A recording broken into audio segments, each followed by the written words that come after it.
Hello friends, मैं आपकी दोस्त अदिति फिर से लेकर आई हूँ आप सभी के लिए संजीवनी और रिया की स्टोरी का अगला पार्ट। आई होप आप सभी अच्छे होंगे और अपना ढेर सारा ख्याल रख रहे होंगे। आप सब अच्छे हैं तो मैं भी अच्छी हूँ। तो चलिए शुरू करते हैं स्टोरी शुरू करने से पहले चैनल को सब्सक्राइब करना ना भूलिए और स्टोरी को लाइक कमेंट शेयर जरूर कीजिएगा। थोड़ा प्रीवियस पार्ट में आपने सुना था किस तरह दोनों अपने अपने करियर की शुरुआत करते हैं, कितने संघर्ष के बाद वो अपने आप को एक स्टेप पे लाके खड़ा करते हैं।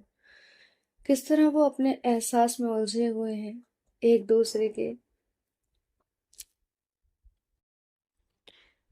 दूसरे को देखकर उनके जो एहसास उजागर होते हैं वो उन्हें समझने की कोशिश कर रहे हैं।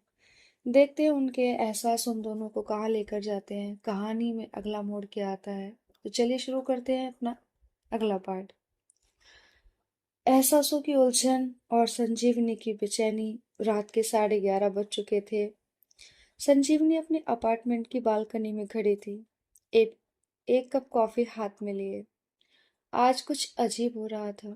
वो एक प्रोफेशनल वकील थी, जिनका दिमाग हमेशा न्यायिक सोच पर चलता था, पर आज वो बार बार रिया की हंसी और उसकी बातों को याद कर रही थी। तो इसका मतलब आप बार बार आएंगी? रिया के इन शब्दों ने दिल में एक अजीब सी हलचल पैदा कर दी थी। ये क्या हो रहा है मुझे? संजीवनी ने खुद से सवाल किया, लेकिन कोई जवाब नहीं मिला। क्यों? मैं बार बार उसके बारे में सोच रही हूँ। क्यों उसके पास बैठकर एक सुकून सा महसूस होता है? वो सोचते सोचते अपने फोन की स्क्रीन पर गई। अनजाने में ही कैफे का लोकेशन सर्च कर लिया। क्या मैं सच में कल फिर से जाऊंगी? अगली सुबह रिया ने जब कैफे खोला तो उसके होठों पर एक हल्की मुस्कान थी। आज संजीवनी आएगी। उसे खुद पर हंसी आ गई। रिया, तुझे क्या हो गया है? ये कोई कॉलेज क्रश नहीं है। पर सच यही था कि कल की मुलाकात के बाद उसे भी संजीवनी के आने का इंतजार था। अक्सर होता है दोस्तों, जब हम किसी से मिलकर अच्छा महसूस करते हैं तो बार बार हम उससे मिलने का इंतजार करते हैं। यह दोनों के दिल में भी कुछ ऐसा ही हो रहा था, बट समझ से परे था उन दोनों के। यही बार बार रिया भी सोच रही थी, क्या वो सच में आएगी? हर बार जब दरवाजे की घंटी बजती रिया की नजरें उस तरफ चली जाती, पर संजीवनी अब तक नहीं आई थी। शाम के 6 बज चुके थे। रिया थोड़ी उदास सी महसूस कर रही थी। शायद वो नहीं आएगी। वो खुद को समझा ही रही थी कि तभी बैल बजती है। दरवाजे की बैल बजी और जैसे ही रिया ने देखा, संजीवनी दरवाजे पर खड़ी थी। पर आज कुछ अलग था। हेलो फ्रेंड्स, मैं आपकी दोस्त अदिति फिर से लेकर आई हूँ आप सभी के लिए संजीवनी और रिया की स्टोरी का अगला पार्ट। आई होप आप सभी अच्छे होंगे और अपना ढेर सारा ख्याल रख रहे होंगे। आप सब अच्छे हैं तो मैं भी अच्छी हूँ।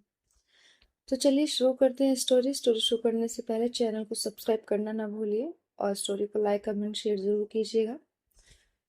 थोड़ा प्रीवियस पार्ट में आपने सुना था किस तरह दोनों अपने अपने करियर की शुरुआत करते हैं, कितने संघर्ष के बाद वो अपने आप को एक स्टेप पे लाके खड़ा करते हैं। किस तरह वो अपने एहसास में उलझे हुए हैं, एक दूसरे के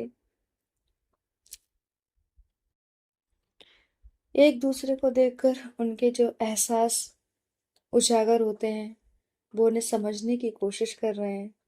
देखते हैं उनके एहसास उन दोनों को कहाँ लेकर जाते हैं, कहानी में अगला मोड़ क्या आता है। तो चलिए शुरू करते हैं अपना अगला पार्ट। एहसासों की उलझन और संजीवनी की बेचैनी। रात के 11:30 बज चुके थे। संजीवनी अपने अपार्टमेंट की बालकनी में खड़ी थी, एक एक कप कॉफी हाथ में लिए। आज कुछ अजीब हो रहा था। वो एक प्रोफेशनल वकील थी, जिनका दिमाग हमेशा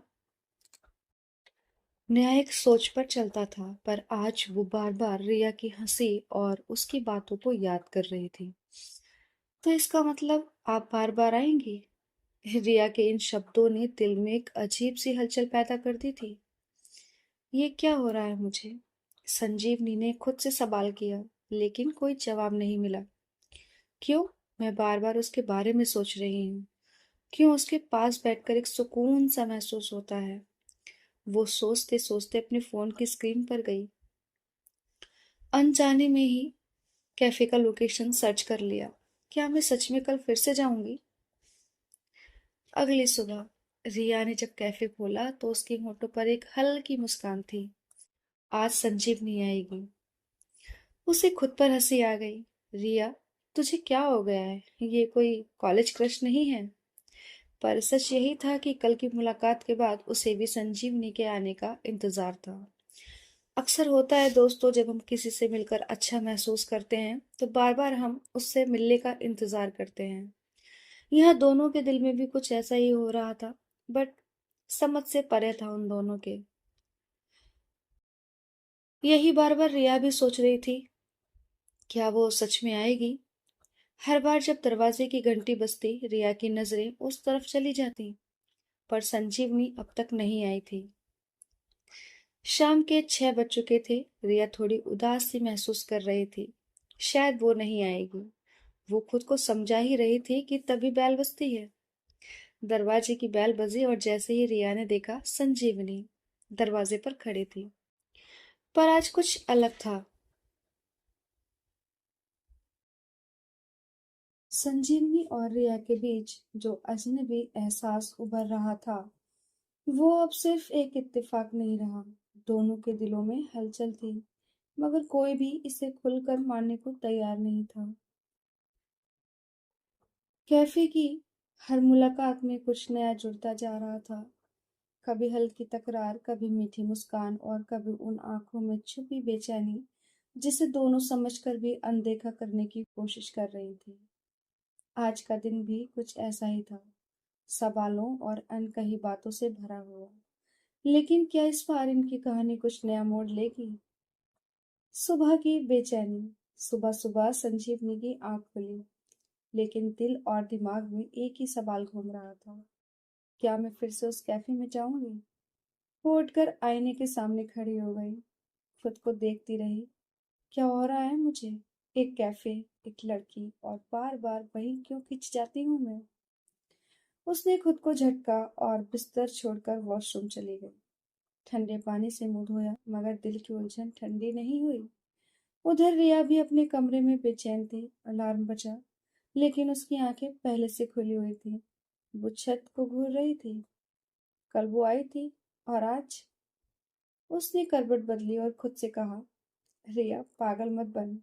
वो आए या ना आए, इससे तुझे क्या फर्क पड़ता है? मगर सच तो ये है था कि फर्क पड़ रहा था। संजीवनी ऑफिस जाने की तैयारी करने लगी। सूट पहना, फाइल्स उठाई और निकलने लगी, मगर दरवाजे पर रुक गई। आज सच में कोर्ट के बाद सीधा घर आऊंगी। वहीं दूसरी ओर रिया ने भी कैफे खोल दिया। वेटर्स आ चुके थे, ग्राहक आ जा रहे थे, मगर उसका ध्यान दरवाजे पर था। और मन में एक सवाल, क्या वो फिर आएगी? कोर्ट की सुनवाई लंबे चली, मगर संजीवनी का ध्यान बटा हुआ था। जज की आवाज गूंज रही थी, लेकिन उसके कानों में रिया की हंसी बज रही थी। कोर्ट खत्म हुआ और वो बाहर निकली। गाड़ी में बैठी, लेकिन फिर वही बेचैनी। उसने कार स्टार्ट की, पर रास्ता कहीं और मोड़ लिया। वो फिर कैफे की ओर बढ़ रही थी, यानी एक फिर अनोखी मुलाकात होने जा रही थी। जैसे ही संजीवनी कैफे में दाखिल हुई, रिया काउंटर के पीछे खड़ी थी।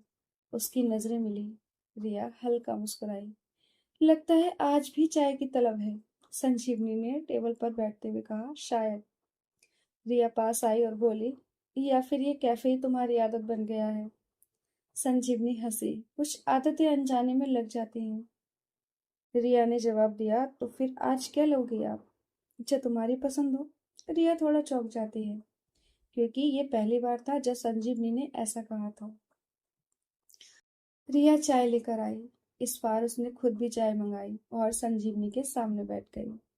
संजीवनी ने हल्के अंदाज में पूछा, तो तुमने अब तक अपने बारे में कुछ नहीं बताया? रिया ने कंधे उचकाए।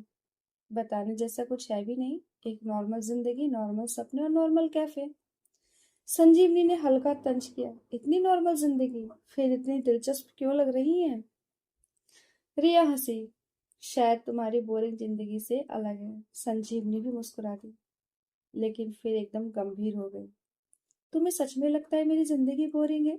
रिया ने पहली बार उसकी आंखों में कुछ अजीब देखा, जैसे कोई दर्द छुपा हो। कुछ टाइम बाद शाम ढली, संजीवनी चली और कैफे बंद होने का वक्त हो गया था। लेकिन आज संजीवनी का जाने को तैयार ही नहीं थी। आज थोड़ी देर रुक सकती हूँ, जिया ने हल्की मुस्कान के साथ कहा।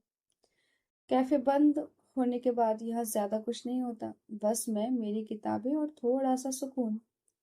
संजीवनी ने कहा, शायद मुझे भी सुकून की जरूरत है। रिया ने पहली बार उसे करीब से देखा। वो एक मजबूत और आत्मनिर्भर महिला थी, लेकिन कहीं न कहीं अंदर से टूटी हुई भी थी। संजीवनी ने अचानक पूछा, कभी किसी के इतने करीब आई हो कि खुद को भूल जाओ? रिया ने हल्के स्वर में कहा, शायद हाँ, या शायद नहीं। पर ये सवाल तुम खुद से क्यों नहीं पूछती? संजीवनी चुप हो गई। वो खुद भी नहीं जानती थी कि ये सवाल क्यों किया। रिया ने उसे अपने साथ ही रुकने को कहा। अगर सच में सुकून चाहिए तो कुछ देर यहाँ बैठो, मैं कुछ बनाती हूँ। संजीवनी ने पहली बार उसे इतना अपनापन दिखाते हुए देखा। रिया किचन में गई और थोड़ी देर बाद 2 प्लेट्स में पास्ता लेकर आई। संजीवनी ने हल्का हंसते हुए कहा, पता नहीं था कि कैफे की मालकिन खुद भी इतना अच्छा खाना बनाती है। रिया मुस्कुराई। कुछ रिश्ते भूख से नहीं, साथ बैठकर खाने से बनते हैं। संजीवनी ने पहली बार उसकी बातों में गहराई महसूस की। रात बीत रही थी, लेकिन आज दोनों को वक्त का होश नहीं था। रिया ने पूछा, कल फिर आओगी? संजीवनी ने हल्की मुस्कान के साथ कहा, शायद आदत पड़ गई है। रिया ने चिढ़ाते हुए कहा, आदतें अगर ज्यादा गहरी हो जाएं तो उन्हें छोड़ना मुश्किल हो जाता है। संजीवनी ने उसकी आंखों में देखते हुए जवाब दिया, कुछ आदतें शायद छोड़ी ही नहीं जाती। आज पहली बार दोनों की आंखों में अनकहे जज्बात साफ झलक रहे थे। क्या संजीवनी अपने जज्बातों को समझ पाएगी?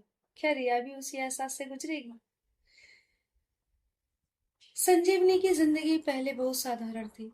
एक तयशुदा दिनचर्या, कोई भावनात्मक उलझन नहीं, कोई ऐसा इंसान नहीं जो उसके दिल की धड़कनों को तेज कर सके।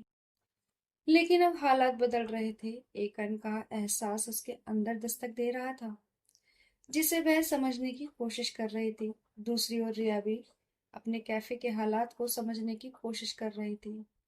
कैफे अब उसके लिए सिर्फ एक काम करने की जगह नहीं रह गया था, बल्कि किसी खास का इंतजार करने की वजह बन गया था।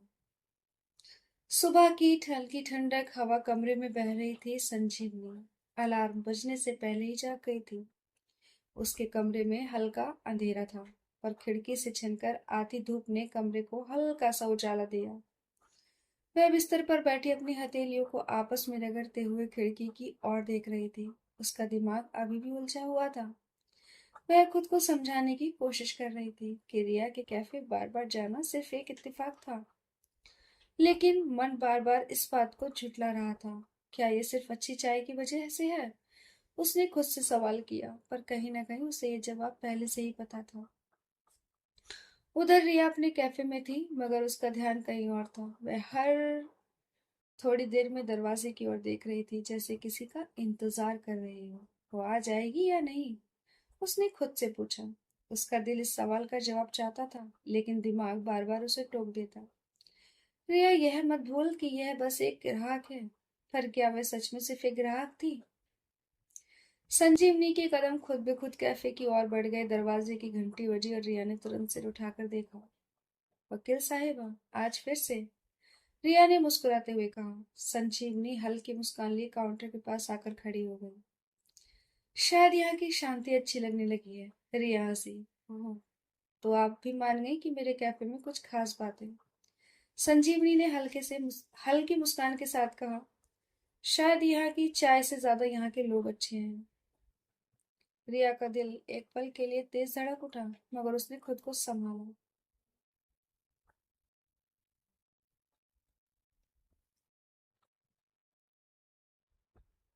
रिया ने माहौल हल्का करने के लिए छेड़ते हुए कहा, तो फिर रोज आने का प्लान है क्या? संजीवनी कुछ पल के लिए चुप हो गई, फिर धीरे से बोली, पता नहीं, मगर कुछ चीजें अपने आप ही आदत बन जाती हैं। रिया ने उसके चेहरे की तरफ देखा। पहली बार उसने संजीवनी की आंखों में एक अनकही उलझन देखी। संजीवनी ने जल्दी से नजरें हटा ली और अपनी जगह जाकर बैठ गई। संजीवनी चाय पीते हुए खुद से सवाल कर रही थी, क्या ये सही है? मैं बार बार क्यों आ रही हूँ? मगर मन का कोई कोना कह रहा था कि यह सिर्फ इत्तेफाक नहीं है। रिया भी दूर से उसे देख रही थी। वह जानती थी कि संजीवनी कुछ महसूस कर रही है, लेकिन शायद अभी खुद भी नहीं समझ पा रही। संजीवनी के अंदर एक अजीब सी उलझन जन्म ले रही थी, जिसका जवाब उसके पास नहीं था। वह खुद से लड़ रही थी, यह मनाने के लिए कि रिया के कैफे बार बार आना सिर्फ एक इत्तेफाक नहीं था। दूसरी ओर रिया भी अपने दिल की बेचैनी को समझ नहीं पा रही थी। क्या ये महज एक दोस्ती थी या कुछ और? संजीवनी ने कप में बची चाय की आखिरी घूंट भरी और हल्के से सांस छोड़ी। उसके दिमाग में कई सवाल उमड़ घुमड़ रहे थे। मुझे यह बार बार आकर क्या मिल रहा है? वह अपनी भावनाओं को ठोस तर्कों में समेटने की कोशिश कर रही थी, लेकिन दिमाग की सारी दलीलें उसके दिल के सामने बेबस हो रही थी। रिया काउंटर के पास खड़ी होकर उसे देख रही थी। कुछ सोच रही हो? संजीवनी चौंक गई। नहीं, बस ऐसे ही। झूठ मत बोलो वकील साहिबा, चेहरे पर लिखा है कि बहुत कुछ चल रहा है दिमाग में आपके। संजीवनी ने हल्की मुस्कान दी, लेकिन उसके अंदर हलचल मची थी। रिया ने मेज पहुंचते हुए कहा, तुमसे एक सवाल पूछूं? संजीवनी ने आंखें उठाकर उसे देखा। पूछो। क्या तुम मुझे पसंद करने लगी हो? यह सवाल जैसे हवा में ठहर गया था। समझी संजीवनी के हाथ में रखा कप हल्के से कांप गया। रिया, ये क्या सवाल हुआ? रिया ने कंधे उचका दिए। सवाल तो सीधा है, जवाब देना मुश्किल क्यों लग रहा है? संजीवनी ने नजरें झुका ली। मैं खुद नहीं जानती।